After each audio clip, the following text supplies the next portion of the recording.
So, Netflix just dropped a brand new miniseries called Elves, or Nisser in Danish. This is a Denmark show, so this was produced in Denmark, all in Danish, subtitled. Pretty sure I haven't checked because I never watched dubs, but I'm pretty sure you can dub it in English, probably many other languages as well, and I'm sure they have other subtitles available. Also, because during the credits, they started to show many other languages and voices in the final credits that I noticed. But yeah, it's a show from Denmark, and it is a horror drama. There's not much comedy to it. I'd say like there's some slight black comedy here and there, but it's mostly a drama, and it's Christmas themed, obviously, and and it's got some horror elements, but it's very, very light on the horror. This is pretty much a kids show. Yes, there's some swears here and there. You're gonna see, an F bomb once in a while in the subtitles, or if you're listening to it in English. But overall, it's pretty tame on the gore. I mean, the worst that happens is you've got a decapitation in one scene, and then you've got a scene involving an elf and a grinder, and that's about it. Like everything else is pretty off screen. I mean, you've got your kills, but they're not gore filled. This is not a splatterfest whatsoever. It's 14A in Canada, and it's probably PG-13. No higher than PG-13 at all, but I would even give it a PG probably, because of how tame it is. And the funniest thing about this show is I wonder why they decided to make it a show, because it's 6 episodes long, and the entire season is 2 hours and 21 minutes. So why not just make it a film? That's the average length of a film, especially these days. You may as well just make it a feature length film instead of a show, because splitting up the episodes seem kind of pointless because they're quick, right? And the story already feels like a film. So I'm a little bit curious on why they went for a show, but regardless, I obviously watched it in one sitting, and it's pretty middle of the road.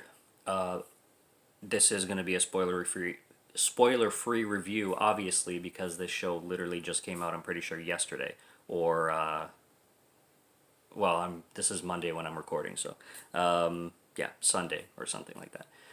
Very, very new. It just dropped on Netflix, and it's very popular. I saw it's already on the top 10, but it's it's middle road. Like I said, it's entertaining enough. It's really well produced. The production quality and value is fantastic. I would just say plot wise, you kind of already know every caricature. I can never say that word. Caricature. You pretty much know everybody's personality in the show that's gonna show up. Like, like, oh, this guy's gonna be like the badass, and this teen girl is gonna be the one that want, like, nobody listens to but ends up saving the day. This girl's gonna be the love interest. This kid is gonna you know do this. You already, every time a character shows on screen, you're like, you know where they're gonna go. You know what kind of person they're gonna be. Like in the first 5 seconds of somebody speaking, you're like, oh, this lady's gonna be the villain. Oh, this lady's gonna be the hero, kind of thing. And it's not like, I wouldn't say it's. I'm not gonna say that this show doesn't take risks, but I will say that this show definitely plays it safe, to a T. Like very, very, very people pleasing kind of horror drama,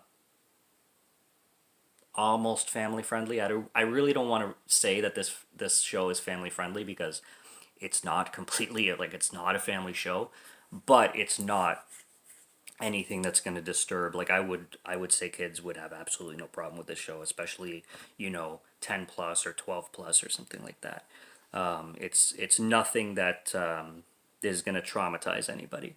But this family, this dad named Mads and the mom named Charlotte, have 2 kids. The son is named Casper, and the daughter is named Josephine.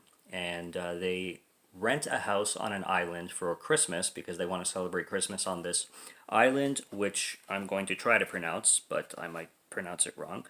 Armansu. And this island, Armansu, is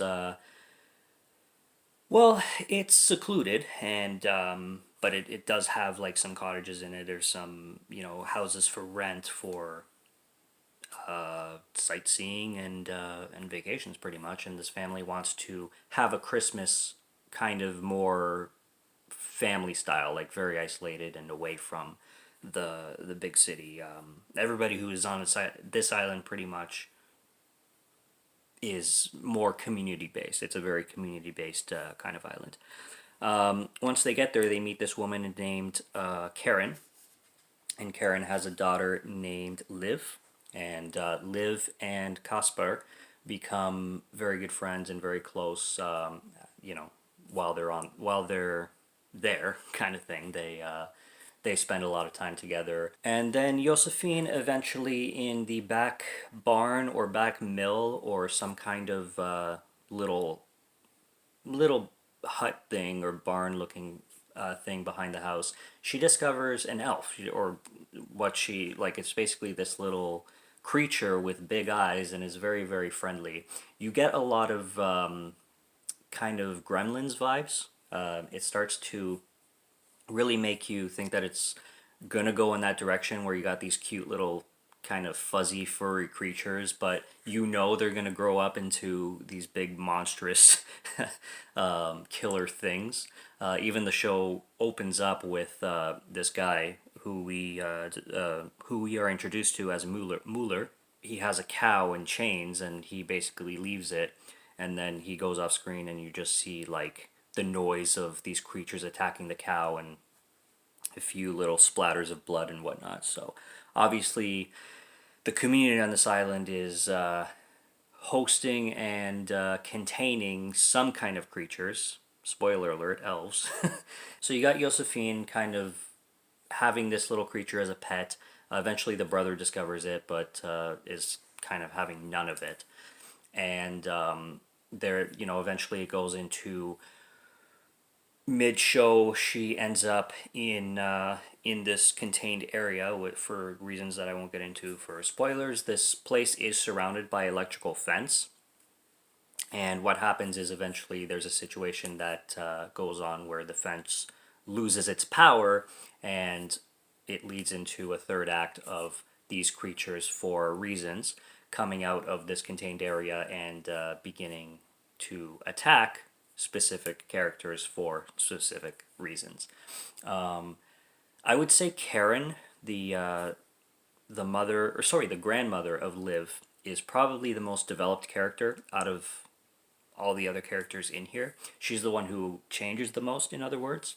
But everybody else is pretty much, I'm going to try and say it again, a caricature of how they're introduced at the beginning of the show. And like I said, production wise, it's really, really well done. I just say it's middle ground because, like I said, it's not.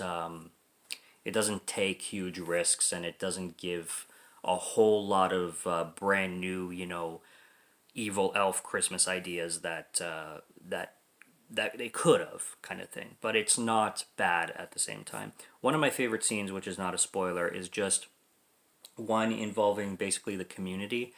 They gather around this meeting because they're trying to figure out. They're having like a town or island discussion kind of thing, and at the end of it, they start to hold hands and they start to sing this song, where one lady starts to basically sing in like a higher voice, and then everybody else around them starts to do this hum, and it's really, really cool. They're like hum while this woman is singing very beautifully, and I'm just like, that sounds like some Viking shit or something like that. That's a really cool song, and it really went with the theme of the show too, because you get this kind of folklorish vibe to the show. The show has this big folkloreness to it, and with that kind of music, the score really fits the themes that the show is trying to go for, kind of thing. This is a really, really short series. Like I said, excuse me, I'm surprised it's not a film, and I'm surprised it's a show. So to binge this, I mean, it's extremely easy. So there's really no reason to miss it for the holidays, and I do recommend it for that reason. It's a worthwhile binge for the Christmas season and December, especially especially on a cold night or something like that. If you're bored or during the day, you know, if it's snowing outside, you got nothing to do. It's a very quick binge and quick watch, and worth your time. Very good production. The acting is really good from everybody. And yeah, it's your average middle of the road uh, Christmas story kind of thing involving some evil elves. So you can't really go wrong with that already. That kind of plot synopsis. So it's fun. It's some fun to be had, and it's you know, it's not offensive. It doesn't overstay its welcome at all, and that's enough for me to give it a recommend. So if you got nothing else to do, if there's nothing else to watch, if you're sick of Krampus, check out Elves on Netflix. It's streaming now, and it's brand new. So let me know your thoughts. And subscribe to Morgan Film Fan if you like to listen to my voice, or if you like my film reviews. And I will be back for more. Stay tuned for that if you are interested, and check out what's on my channel already. And I will speak to you guys soon. So till then, have a great night, and cheers.